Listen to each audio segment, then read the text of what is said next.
everyone, I am Ajit Rajaselvan, Managing Director of 5D Design Build.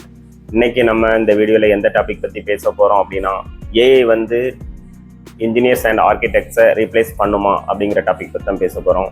கண்டிப்பாக no. First point, creativity.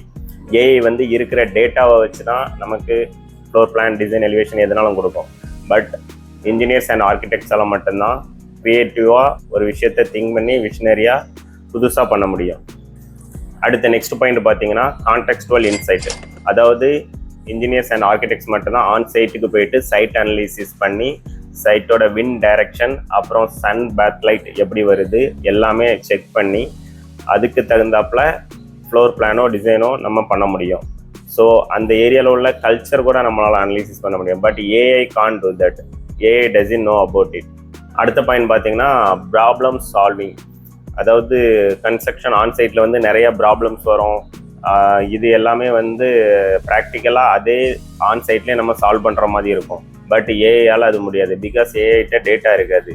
So வந்து onsite problem solving வந்து architects and இன்ஜினியர்ஸால் மட்டும்தான் முடியும். Final point பார்த்தீங்கன்னா accountability.